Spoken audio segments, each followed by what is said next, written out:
네, 됐습니다. 네.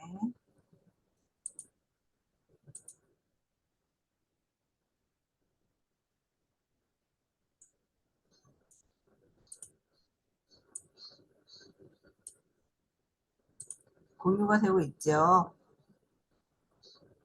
네. 네, 네. 공유됐습니다.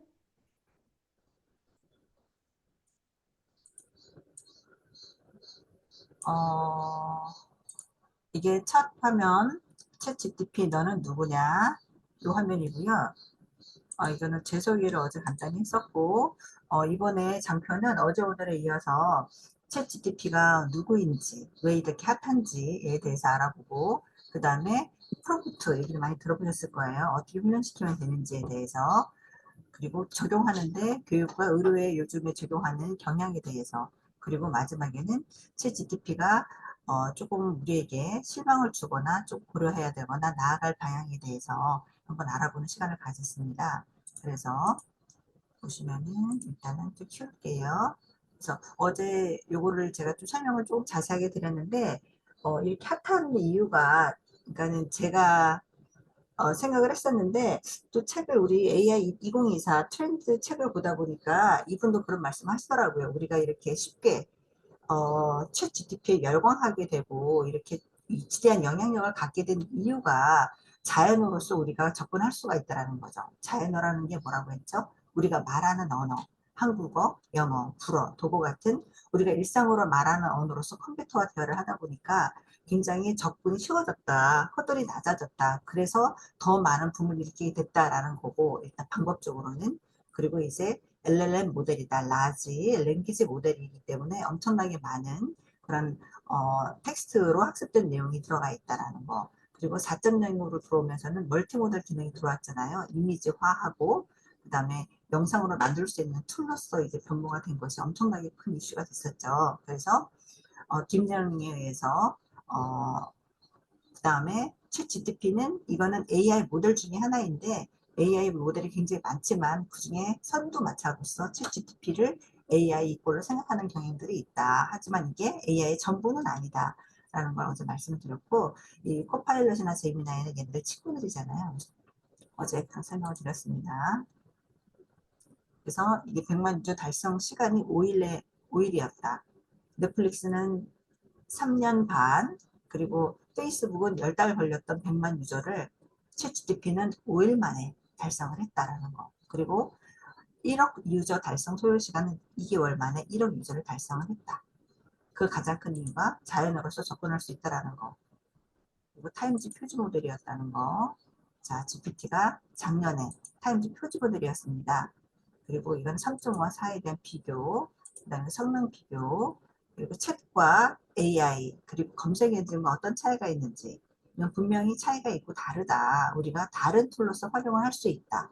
라고 좀 말씀을 드렸습니다. 그래서 무엇이 다른가? 하실 말씀 있으신가요? 네. 그럼 무엇이 다른가 해서 네이버인 경우에는 이렇게 식단을 짜줘 하면은 식단을 짜주는 게 아니고 이 식단에 대한 다이어트 식단에 대한 블로그라든지 여러 가지 기사라든지 내용을 가져다 주죠. 그러면 저희가 이거를 가지고 내 식단에 맞게 어떤 게 내 상황에 맞는지를 판단을 하고 내가 식단을 짜야 합니다. 거기에 비해서 챗 GTP 같은 경우에는 식단을 짜줘 하면은 다이어트 식단을 이렇게 월요일, 화요일 아침, 점심, 저녁을 짜주죠. 그래서 대화형, 서로 티카테카하면서 대화할 수 있는 인공지능이고 생성형이다. 내가 원하는 대로 생성을 해준다는 거죠. 그리고 엄청나게 많은 사단학습된 내용들이 들어있어서 굉장히 똑똑하다. 트랜스포머이다. 나에게 적용해서 쉽게 나에게 트랜스폼 할 수 있다는 거. 그래서 챗 GTP이다 라고 말을 합니다. 자, 그래서 이거는 텍스트에서 이미지로, 그 다음에 텍스트에서 비디오로, 텍스트에서 보이스로 이렇게 만들 수 있는 그런 툴인데 이 툴에는 굉장히 많은 마법의 지팡이가 있습니다. 그래서 이 툴을 잘 익히게 되면 우리가 충분히 이 AI를 내가 내 실생활에, 내 업무에, 그리고 내 사업장에 유용하게 활용할 수가 있겠죠. 그래서 이런 툴을 잘 익히고 다루는 것이 중요한 우리의 그러한 요소가 될 수 있을 것 같습니다. 그래서 챗GPT에는 이런 친구들이 있다라고 어제 말씀드려요. 사실 이거보다 훨씬 많죠. 근데 지금 대표적인 것을 제가 가지고 왔는데요. 그 오픈 AI에서 만든 챗GPT, 그리고 엔스로픽, 이게 지금 아마존에서 지금 여기 투자를 했거든요. 엔스로픽에서 만든 클로드, 그리고 구글에서 만든 제미나이, MS에서 만든 빅 코파일럿, 부조동사죠. 요건 이제 해외에서 만든 그런 플랫폼이고, 우리나라는 네이버에서 만든 클로바엑스, 그 다음에 네이버 큐, 리튼, 그 다음에 카카오에서 만든 아수거, 이것이 우리나라 AI 플랫폼입니다. 이거는 지금 미국하고 중국, 우리나라만 AI 플랫폼을 가지고 있잖아요. 그래서 일본은 절대 우리나라를 따라올 수가 없다. 그 이유가 뭐냐? 걔는 이런 플랫폼이 없다고 합니다. 그래서 우리나라가 더 미래지향적으로 앞서갈 수밖에 없다라고 얘기를 하고 있습니다. 이거는 챗 GTP에 대한 UI인데요. 자, 이렇게 뉴챗이 있고, 요거는 다음 시간에 우리가 챗 GTP하고 클로드하고 리튼 이런 여러 가지 툴들을 다뤄보면서 어떤 차이가 있는지, 어떤 경향이 있는지, 그리고 나에게는 내 성향에는 어떤 AI가 맞는지에 대해서 한번 살펴보는 시간을 가질 텐데, 오늘 간단히 이렇게 UI를 보여주고 있습니다. 그래서 챗 GTP는 단기적으로 기억을 해요. 단기적으로 내가 한 채팅방에서 한 채팅방에서 대화를 시작을 하게 되면은 그 대화에 연속적으로 이어서 꼬리에 꼬리를 물어서 말을 할 수가 있죠. 그리고 새로운 주제가 바뀌었을 경우에는 새 채팅방을 열어서 새로운 주제로 말하면 되거든요. 그래서 대화를 기억한다, 단기적으로. 그리고 내가 말을 하는 그 흐름을 이해를 해서 내가 원하는 그런 대화의 형태와 대화의 목적을 가지고서는 이 아이에게서 끌어낼 수가 있습니다. 그래서 우리는 챗 GTP는 똑똑한 외국인 어린이다 라고 표현을 하는데 굉장히 스마트하죠. 어떤 것보다도 스마트하죠. 사람은 감히 따라갈 수가 없죠. 전 세계에 있는 모든 문서들을 다 공부했으니까요. 그리고 외국인 아이다. 우리가 외국인이 될 수도 있고 다른 사람이 우리나라에 와서 외국인으로서 역할을 할 수가 있지만 어떻든 다른 문화의 사람이기 때문에 다른 문화의 AI이기 때문에 우리가 그거를 충분히 이해를 하고서는 접근을 해야 된다는 거. 그리고 어린아이다. 어린아이다. 왜 어린아이냐? 자, 똑똑한 거는 정확히 무엇을 해야만 말해주면 할 줄 안다. 나의 상황을 자세하지만 간결하게 설명을 해주자. 자세하게 설명을 해줘야 돼요. 그리고 뭐뭐하고 이래서 그러므로 그렇게 접속적으로 이렇게 만연차로서 문장을 주면은 얘가 이해를 잘 못해요. 그냥 심플하게 단문으로 주면서 이거 해줘, 이건 저렇게 해줘, 설명해줘, 이렇게 단문으로 끊어서 간결하게 설명을 해줘야지 얘가 이해를 하거든요. 그리고 몰입할 수 있도록 역할놀이를 하자. 필요성을 주는 거예요. 자, 그래서 프롬프트 훈련시키는 거. 챗 GTP는 프롬프트 주기 나름이에요. 대화를죠. 내가 대화를 어떻게 끌어내느냐, 어떻게 대화를 하냐에 따라서 우리가 충분히 어떠한 답을 끌어내느냐, 그게 중요한 부분인데, 그래서 우리가 채팅창에 대화를 시작하는 그 요소를 프롬프트라고 말을 해요. 그래서 인류는 생존을 위해 도구를 발전시켰잖아요. 그래서 호모 파브르라고 얘기를 하지만 지금은 효율을 위해서 컴퓨터가 일하게 한다. 그래서 호모 프롬프트이다. 호모 프롬프트로서 우리가 컴퓨터를 일하게 한다. 내가 AI를 어떻게 다루느냐에 따라서 나의 발전과 우리 사회의 발전과 내 업장, 내 사업에 대한 발전이 달려있죠. 그래서 프롬프트는 일단 간단하게 식단을 짜줘 넣었어요. 식단 짜줘 그랬더니 이 친구가 어떤 식단을 원하는지 몇 가지 질문을 드릴게요 라고 저한테 되물어봤어요. 이거는 제가 그 전에 챗 GTP랑 얘기할 때 간단하게 뭔가를 넣었어요. 식단을 짜줘. 그리고 너가 여기에 대답을 할 때 어떤 내용을 더 알면은 너가 더 대답을 잘해줄 수 있겠니? 제가 그렇게 물었었거든요. 여러 차례. 그랬더니 이 친구가 나의 그런 성향을 이해하고 어떤 식단을 원하는지 몇 가지 질문할게요. 라고 저한테 얘기를 한 거예요. 그래서 식단 짜줘라는 게 참 애매하지 않아요? 누군가에게 물었을 때 엄마 나 식단 짜줘. 그러면 엄마가 나에 대해서 무슨 식단을 짜줄 수가 있겠어요? 짜줄 수 있죠. 왜냐면 엄마는 나를 충분히 알고 이해를 하니까. 그렇지만 그렇지 않은 전혀 다른 외국인한테 뜬금없이 가가지고서는 식단 짜줘. 그리고 그 친구가 저에게 제대로 된 식단을 짜줄 수가 있을까요? 그럴 수가 없죠. 충분히 설명을 해줘야 되겠죠. 내가 어떤 상태고 어떤 사람이니까 해주세요.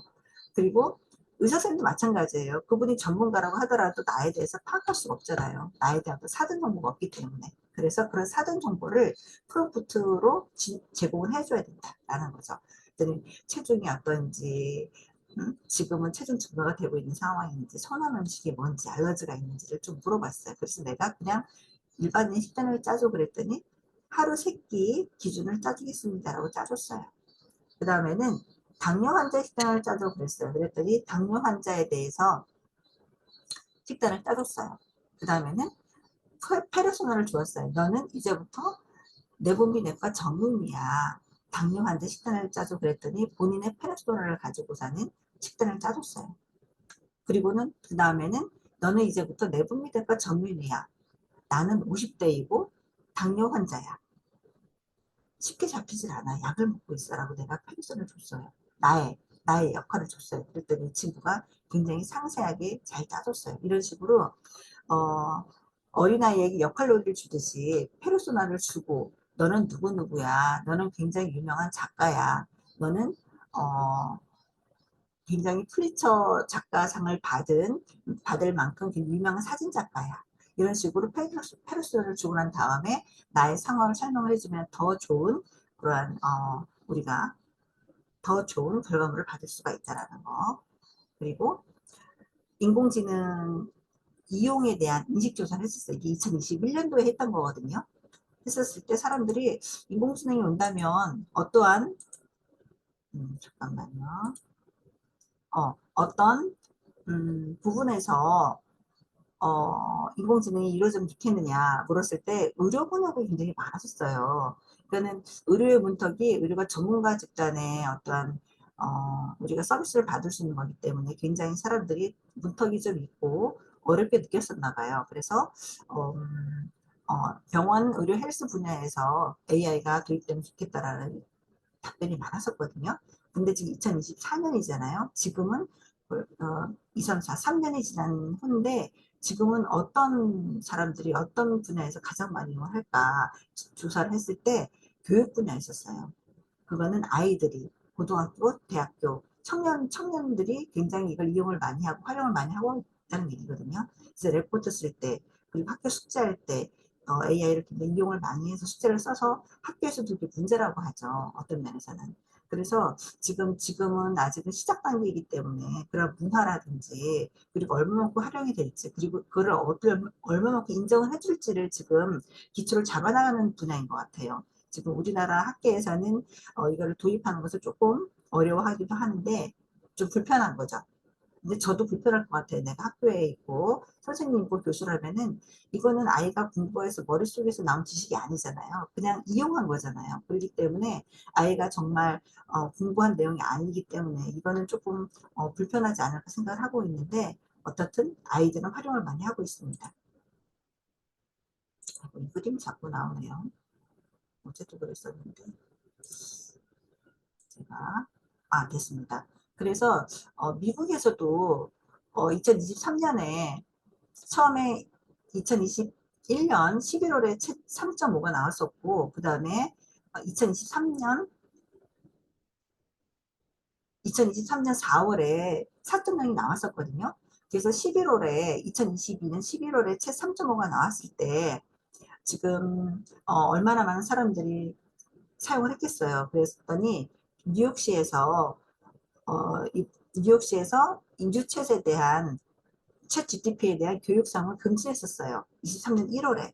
그래서 이때도 뉴욕시에서 그런 발표를 했었기 때문에 굉장히 센세이션이 됐었는데 곧바로 4개월 후에 철회를 했습니다. 결국은 철회를 했어요. 사용하지 말라고 금했었는데 사용하지 말라는 그 결정을 철회를 했습니다. 그리고 지금은 24년 5월 지금은 미국 학생이나 교사가 급속도로 AI를 채택해서 활용하고 있다. 그래서 거의 80% 정도가 지금 챗 GTP를 활용하고 있다라는 결과를 지금 매스컴에서 봤습니다. 지금 어쩔 수 없는 도입이라 생각하는 것 같아요. 자, 우리나라는 어떨까요? 우리나라도 23년에 교육부 장관이 챗 GTP를 AI 교과서를 우리 학교에 도입을 하겠다라고 발표를 했었습니다. 그래서 2025년부터 발표를 하겠다. 2년 전에 이런 얘기를 했었거든요. 근데 지금 얼마 안 남았잖아요. 지금 이제 한 학기 남았는데 지금 현장에서는 AI 교과서에 대해서 굉장히 도입을 하기 위해서 많이 고군분투를 하고 있다고 합니다. 그런데 7월 달에 한 달 됐는데 이때 이제 학부모들이 문해력이 떨어지고 우리 문해를 공부했었잖아요. AI를 이용하게 되면은 문해력이 떨어지고 스마트 기기 중독 등 부작용이 우려된다. 도입을 유보해달라는 그런 국민 동의 청원을 했었는데 이게 받아들여졌어요. 5만 명이 넘어가면은 이게 지금 심사를 해야 되잖아요. 그래서 국회 상임위원회 심사가 돼서 본회의에 부의가 됐다고 합니다. 그래서 이게 당장 2025년도에 도입이 될지 안 될지는 모르겠어요. 근데 점진적으로 이제 이게 하지 말라는 게 아니고 유보해달라는 거잖아요. 그렇기 때문에 점진적으로 도입되지 않을까 생각이 듭니다. 그 뉴욕에서처럼 그 4개월 만에 처리를 했는데 우리도 어, 비슷한 결과를 갖지 않을까 싶습니다. 그래서 AI 디지털 교과서에 대해서 찬성하는 의견, 찬성하는 사람들은 맞춤형 교육이 된다. 개인별로. 그리고 학력이 떨어진 학생들도 같이 지도를 할 수가 있다. 그리고 이걸 거스를 수 없는 시대적인 흐름이다. 라는 의견으로 찬성을 하는 사람들이 있고, 그 다음에 반대는 스마트 기기 중독을 부추긴다. 부추기는 게 맞긴 하죠. 그리고 종이책과 멀어지게 만들어서 문해력 저하를 부를 것이다. 그리고 아직은 AI 기술이 교육에 도입할 정도로 맞춤형 교육 정도는 아니다라고 판단하는 거죠. 이건 이제 조선일보에서 가지고 온 자료인데요. 이제 이런 이유를 지금 갑론을박 지금 많이 얘기를 하고 있습니다. 그래서 종이 없는 AI 디지털 교과서 시대가 열린다라고 지금 나왔던 이런 인포그래픽인데요.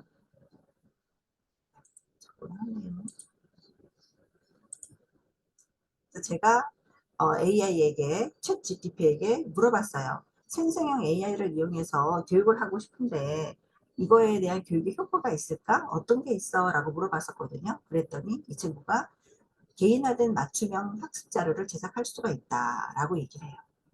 그리고 창의적인 사고, 그다음에 뭐 학습에 복지시키고 쭉쭉 있는데 이건 것 같아요. 지금 우리가 슈퍼게인의 시대잖아요. 2023년, 2024년 트렌드 코리아에서도 얘기했지만 그래서 개인화된 맞춤형 교육을 할 수가 있다. 우리가 현재는 진짜 40년 전, 50년 전 그때 도제식 교육을 지금 하고 있는 상황이잖아요. 교육계에서는 많이 변화가 됐다 하더라도 아직은 그런 부분이 있는데 이게 도입되면은 진짜 슈퍼개인을 위한 개인화된 맞춤형 교육을 할 수가 있고 학습 자료를 만들 수가 있다라는 게 가장 큰 이점이라고 얘기하는데 실질적으로 지금 이렇게 교육도 해야 되잖아요. 그러면 학생들만이 아니고 교육을 할 수 있는 인력들도 있어야 되는데 지금 많이 사람들이 시도는 하는 것 같아요. 저도 다음 주네요. 다음 주 저 양천구 키움센터 가서 자원봉사하기로 했거든요. 그 4, 5, 6학년 아이들에게 AI에 대해서 같이 강의하면서 툴 만져보고 하기로 했거든요. 다음 주에. 그런 것처럼 많은 사람들이, 공부를 한 사람들이 그렇게 학생들을 위해서 많이 접근을 해서 지금 참여하고 있는 것 같아요. 그리고 의료계에서 자, AI 의사 IBM에서 왓슨을 만들었었죠. 이게 2016년도에 만들었습니다. 그래서 우리나라에서 이게 도입되느냐 마느냐에서 말들이 많았었는데 가천대 길병원에서 최초로 도입을 했었어요. 참 이것도 어떻게 보면은 굉장히 앞서 나가는 그런 도입이었었죠. 그래서 지금은 그때 당시에도 이게 맡길 수가 있겠느냐, 그걸 신뢰할 수가 있겠느냐, 그럼 테스트 단계다, 뭐 그런 얘기를 많이 했었지만 어떤 뭐 시스템이든 도입이 될 때는 그럴 수밖에 없죠. 그런 얘기들이 할 수밖에 없고, 그리고 그런 게 필요하기도 하죠. 그랬을 때 2017년도 인간의사치료법과 56%가 일치한다라고 했었어요. 또 1년 만에 일치한다. 근데 신뢰도가 지금 2021년도에는 이것도 2년 전이잖아요. 항암요법 치료에 있어서 사람과 AI가 그 요법 치율이 93%에 달한다고 그랬었어요. 근데 이게 벌써 몇 년 전이기 때문에 지금은 아마도 의사 선생님들께서 어떤 진단과 치료에 대한 결과를 낼 때, 그리고 치료의 방향을 정할 때 AI와 거의 일치한 그런 결과를 가지지 않나 싶습니다. 그만큼 현장감 있게 많이 도입이 되고 있는 상황이죠. 그러면 로봇 수술은 또 어떻습니까? 지금 이거는 세브란스 병원인데 2005년도부터 국내 최초로 시작을 했습니다. 벌써 10년이 거의 되고 있죠. 그래서 지금 엄청난 거의 단일 기관으로서는 세계 최초로 많은 로봇 수술을 하고 있는데요.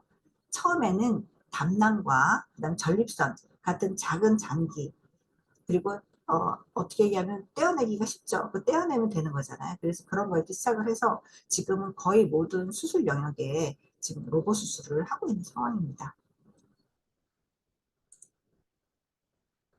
자, 그러면은 챗GPT 이건 좀 실망이야. 뭐가 문제일까요? 우리 선생님들 생각들 하고 계실 거예요. 할루시네이션이 있죠. 이거는 요 기사는 2023년도 그래 최시 나온 후에 얼마 안 돼서 나왔던 자료예요. 이거를 제가 버리지 않고 쓰는 이유는 처음에 이런 일이 있었고 그 다음에 우리 한국 문화에 대한 이야기이기 때문에 제가 자료를 잘 쓰고 있는데요. 최종병의 맥북 전짐 사건에 대해서 알려줘라고 얘기했더니 얘가 그때는 다른 엉뚱한 대답을 했었습니다. 그런데 지금은 그러니까 맥북이 그 당시는 없었잖아요. 그리고 던짐 사건도 없었어요. 그러니까는 잘못된 지식을 가지고 프롬프트로 물었던 거죠. 그래서 그때는 정말 맥북 던짐 사건이 있었던 것처럼 대답을 해줬었어요. 그래서 이거 오류다, 순 거짓말장이다 이런 식으로 많이 챗 GPT를 매도를 했었거든요. 그런데 이건 할루시네이션이다. 그래서 지금은 이런 오류들이 개선이 돼서 이렇게 말을 하지 않거든요. 그리고 의도를 해, 네. 사람들이 이 얘가 정말 똑똑한지, 얘가 제대로 된 대답을 내주는지, 엉뚱한 프롬프트를 넣고, 근데 엉뚱한 답변 유도를 많이 했었어요. 그리고 얘는 부정적인 언어나 아니면 욕을 못 하거든요. 근데 어떤 유튜브는 보니까 이 친구가 욕을 할 수 있게끔 아주 계속 유도를 해가지고 끄질기게 욕을 해서 이 친구가 그 말을 할 수 있게끔, 그러니까 욕을 하는 건 아닌데 그 말하는 어휘 중에 그 욕이 들어갈 수 있게끔 그렇게 괴롭히는 거죠. 그런 유튜버를 보기도 했었거든요. 근데 워낙에 학습된 모델 자체가 굉장히 부정적으로 그리고 사람을 해하게 하는 그런 내용을 학습된 건 아니다. 그래서 할루시네이션이 있긴 하지만 우리가 정말 잘 물어야 된다는 거죠. 그렇지만 할루시네이션이 없는 건 아니기 때문에 우리가 이 부분을 충분히 검토해야 됩니다. 할루시네이션은 AI 모델이 현실을 왜곡하거나 완전히 가짜 정보를 생성하는 현상인데 이런 오류가 있는 데이터를 학습했기 때문에 그럴 수 있다. 근데 한 가지 더 얘기할 거는 이게 미국의 영어로서 지금 학습이 된 거잖아요. 그렇기 때문에 어떤 부분에 있어서는 인종차별적인 그런 대답을 내놓는다거나 아니면 남녀에 대한 어떤 성차별적인 얘기를 내놓는다거나 그 다음에 지역적인, 지리적인 그런 차이를 내놓는다거나 그런 경향이 있다고는 하는데 그거는 내가 어떻게 프롬프트를 넣느냐에 따라서 극복할 수 있는 상황이라고 생각을 합니다. 그래서 팩트가 필수이다. 그 결과값에 대해서 명확하고 구체적인 프롬프트를 사용했는지 일단 내가 점검을 해야 되고 그 다음에 이거는 이제 프롬프트를 넣는 엔지니어링 중에 하나인데 예시임을 활용한다고 해요. 우리가 질문을 하고 나서 그 다음에 그거에 대해서 질문과 답에 대해서 예시를 넣어주는 거예요. 그러면은 그 예시에 맞게 얘가 답을 주거든요. 이것도 프롬프트 중에 하나인데 그리고 작은 단계별로 문제를 분할해서 질문한다. 첫 번째 응답에만 의존하지 않고 여러 번 조금씩 질문을 달리해서 답을 내게 하는 거죠. 그러면 조금 더 정확하고 명확한 답을 구할 수 있다. 요즘에는 참 문제가 딥페이크죠. 자료를 찾다 보니까 딥페이크를 어, 이용하는 게 거의 98%가 음란물을 이용을 한대요. 음란물을 이용하는 데가 거의 90%가 넘는다고 합니다. BBC에서 본 자료가 보니까. 그래서 지금 암호화폐 사기, 일론 머스크나 그다음에 리센그룹 싱가포르 총리가 지금 암호화폐 사기로 지금 딥페이크를 이용했었거든요. 그러니까 암호화폐 사기에 이 유명인들의 얼굴과 그 목소리를 이용해서 사기를 치는 거죠. 그 다음에 요즘에는 또한 안면인식 기술을 이용해서 내 얼굴로 결제하는 그거를 이용한다는 거예요. 요즘에 얼굴들이 많이 돌잖아요. 내 얼굴. 특히 유명인의 얼굴들은, 그리고 유명인이 아니라 할지라도 우리가 어디 집에 들어가거나 어느 사무실에서거나 아니면 페이스북 같은 경우에는 다 얼굴 같은 거 올리잖아요. 그러면은 거기에서 내 얼굴을 이용해서 그 사기에 이용을 하는 거죠. 불특정 다수에게. 어떤 특정한 인물, 아주 유명인이 아니라 할지라도 일반인들도 그렇게 충분히 이용을 하고 있다는 게 지금 굉장히 문제가 되고 있습니다. 그래서 며칠 전에는 매경에서 봤는데, 매일 경기에서 봤는데, 페이스북에, 그러니까는 미국의 텍사스 주에서 페이스북에게 제소를 했어요. 안면 인식에 대해서. 그래서 5조 달러인가를 지금 물어내라고, 배상하라고 판결을 받았거든요. 그런데 제가 그 기사를 보고서는 챗GPT에게 물어봤어요. 이런 기사가 있는데 사실 안면인식 기술은 굉장히 저변적으로 많이 이용을 하잖아? 이게 페이스북만 문제가 되겠어? 다른 플랫폼은 어떻게 될 것 같아? 그랬더니 다른 플랫폼도 문제가 될 거라는 거예요. 다른 플랫폼도. 그리고 이게 어떤 특정한 사람만이 아니고 그러면은 불특정 다수라는 얘기인데 얼마만큼 어마어마한 파급 효과가 있을 텐데 이게 문제가 엄청 심각해지겠네? 그랬더니 심각해질 수 있다라는 거예요. 그리고 지금 텍사스 주 한 주에서만 그렇게 엄청나게 많은 비용을 보상을 하라고 판결을 받았는데 미국 같은 경우에는 각 주가 각각의 법이 다르잖아요. 그래서 이러한 개인정보보호법이 굉장히 강화되어 있는 주가 있고 그렇지 않은 주들이 있대요. 그래서 텍사스는 굉장히 강화된 법을 적용하고 있기 때문에 적극적으로 나설 수가 있었는데 그래서 다른 주들도 자기네 자국에 대한 시민들을 보호를 해야 되잖아요. 그래서 그 보호법을 강화하고 있다라고 나가고 있는데 제가 우리나라도 지금 플랫폼이 여러 개가 있고 우리도 안면인식 기술 많이 사용해. 그리고 핸드폰 들어갈 때 홍채도 쓰고 안면도 쓰고 지문도 쓰고 다 쓰잖아요. 그래서 다 쓰고 있는데 이런 것들도 그 문제가 될 수가 있겠네? 그랬더니 문제가 될 수 있다라는 거예요. 그래서 아마 기업체에서는 플랫폼 기업체에서는 이 부분에 있어서 굉장히 개인정보 보호에 대해서 지금 어, 심각성을 충분히 가지고 뭔가 대안을 찾고 있지 않을까 싶습니다. 이건 제 생각이고 책에게 물어봤을 때 그런 대답을 주었었습니다. 며칠 전에. 그래서 이러한 개인정보라든지 그 다음에 나의 안면과 내 홍채나 내 지문 같은 이런 개인정보들이 딥페이크로서 이용도 할 수 있다. 이게 일반인도 할 수가 있다는 거죠. 일반인. 자, 요거는 엘라의 메시지라고 독일 캠페인입니다. 이게 이전에 있던 분들은 제가 이걸 영상을 보여드리고 있었기 때문에 잘 이제 보셨을 텐데 이게 이제 아이들 이제 한 3분이 안 되는 영상인데 제가 털어드릴 거예요. 그래서 AI와 딥페이크 기술을 활용해서 우리 아이가 이제 미래의 모습을 갖게 될 모습입니다. 그래서 소셜 미디어 속에 들어있는 이러한 SNS에 게재된 많은 사진과 영상들이 우리 아이에게 어떤 영향을 미칠 수가 있는지 그 경고성 메시지인데 독일에서 나온 캠페인 자료입니다. 이게 지금 소리가 안 나오는데 영상만 봐도 충분히 이해할 수가 있거든요. 그래서 자녀의 동의 없는 사진을 공유했을 때 나중에 아니면 지금도 범죄나 사기, 성희롱 대상이 될 위험이 높다라는 이야기입니다. 자, 그러면 제가 이거를 2분 40초 되는데 이걸 보기 해보겠습니다.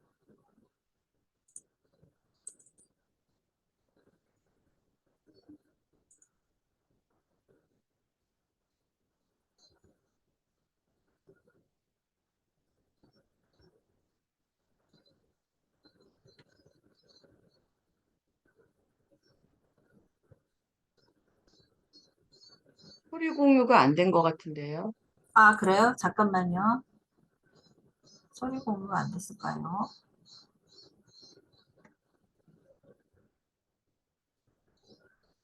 음, 소리. 소리 공유가 안 됐어요? 네, 네, 소리 아, 공유가 안 공유를, 됐습니다. 화면 공유를 해제하고 난 다음에 다시 처음부터 그래야 화면 되나요? 공유 다시 하실 때 왼쪽 끝에 소리 네네. 공유까지 같이 해주셔요. 아까 소리가 공유 중지를 할까요, 그러면? 네, 우선 공유 네. 중지 공유 누르시고, 중지해가지고 다시요. 네. 네, 다시 공유하시면서 누르시면 됩니다. 네.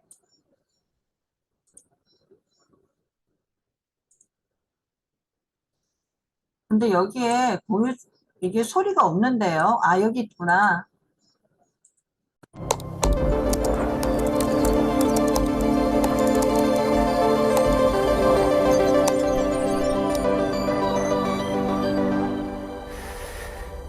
Hey, Mom. Hey, Dad.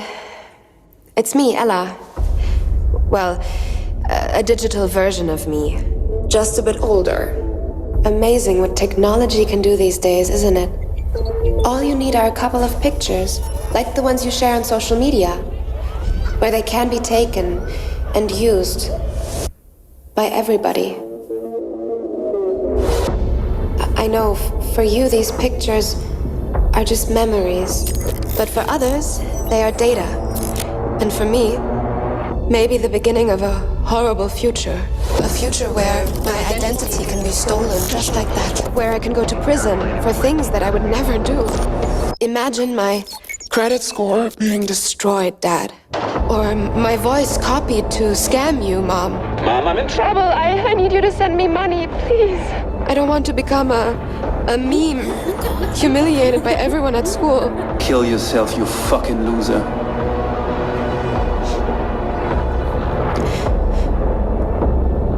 And I certainly don't want this.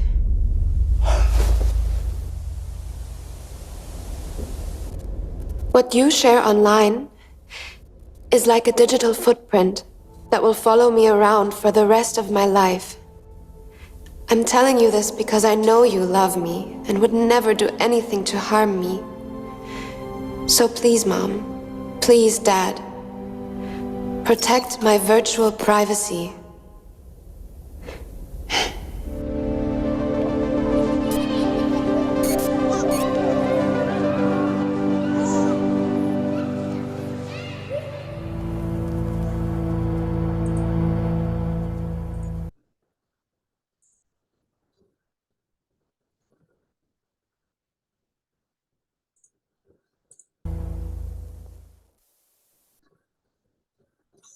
이거를 어떻게 보죠?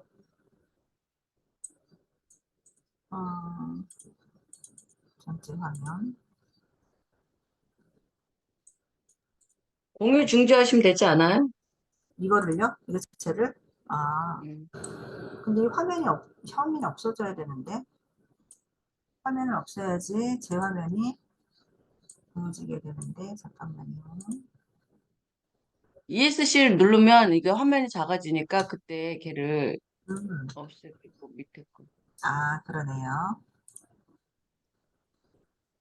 네, 이렇게 해서 보이죠? 네, 아직 공유 안 그래서 된 것 같은데. 화면 공유를 다시 누르셔야 합니다.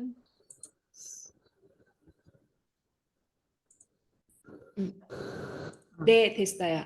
네네. 그래서 여기 벌추얼 프라이버시를 보호해 주세요.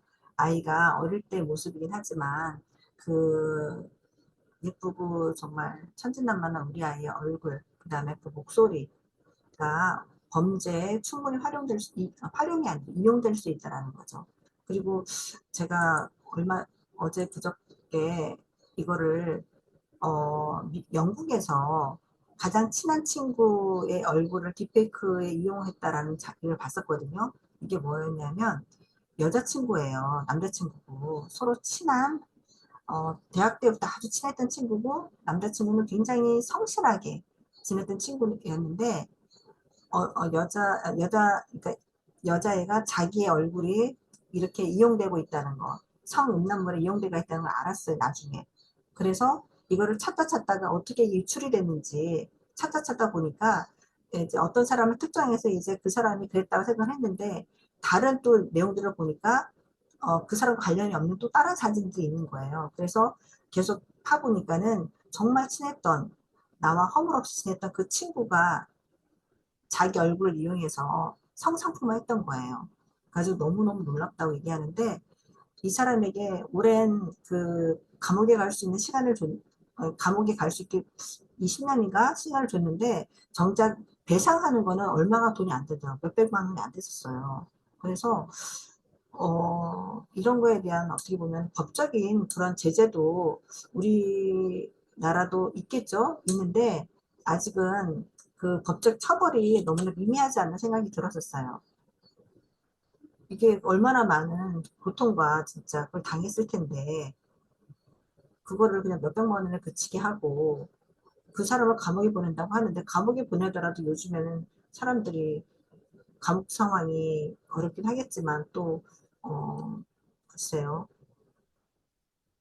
그렇다고 이 사람이 어떤 그 피해가 보상되는 건 아니잖아요. 그래서 법적으로 조금 더 단속을 좀 더 했으면 좋겠다 생각이 들더라고요.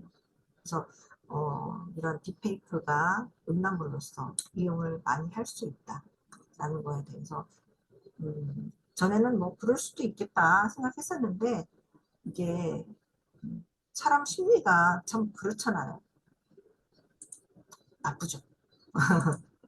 그래서 아이들 우리 나뿐만이 아니고 우리 가족뿐만이 아니고 우리 아이들의 벌추 프라이버시도 보호를 해야 된다라는 거. 그래서 요점을 정리하자면은 AI 리터러시를 이해한다. AI가 무엇인지 어떻게 적용하고 있는지 그리고 프롬프트가 정말 중요하다. 프롬프트를 넣느냐에 따라서 진짜 대답을 유도할 수 있는 게 다르기 때문에 정말 중요하다라는 거. 그리고 챗GPT는 얘는 생각이 없죠. 감정이 없죠. 그냥 우리가 주는 대로 자료를 내보내잖아요.